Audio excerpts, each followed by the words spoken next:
সাকার না নিরাকার, চিন্ময়ী মূর্তি ধ্যান মাতৃ ধ্যান। শ্রী রামকৃষ্ণ, তোমার আজকাল ঈশ্বর চিন্তা কিরূপ হচ্ছে? তোমার সাকার ভালো লাগে না নিরাকার? মণি, আজ্ঞা সাকারে এখন মন যায় না, আবার নিরাকারে মন কিন্তু স্থির করতে পারি না।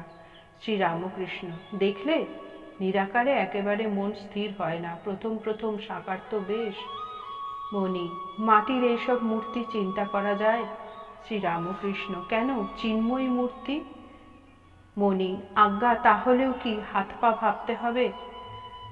কিন্তু এও ভাবছি প্রথম অবস্থায় রূপ চিন্তা না করলে মন স্থির হবে না, আপনি বলে দিয়েছেন। আচ্ছা, তো নানা রূপ ধরতে পারেন তিনি, নিজের মার রূপ কি ধ্যান করতে পারা যায়? শ্রী রামকৃষ্ণ, হ্যাঁ, তিনি মা, গুরু, ব্রহ্মময়ী স্বরূপা। মণি চুপ করিয়া আছেন। কিয়ৎক্ষণ পরে আবার ঠাকুরকে জিজ্ঞাসা করিতেছেন।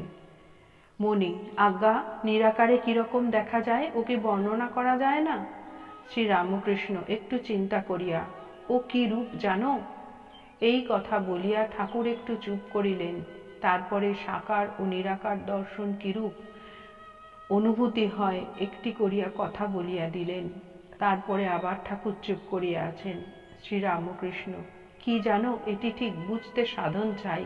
ঘরের ভিতর যদি রত্ন দেখতে চাও আর নিতে চাও, তাহলে পরিশ্রম করে চাবি এনে দরজার তালা খুলতে হয়, তারপর রত্ন বার করে আনতে হয়।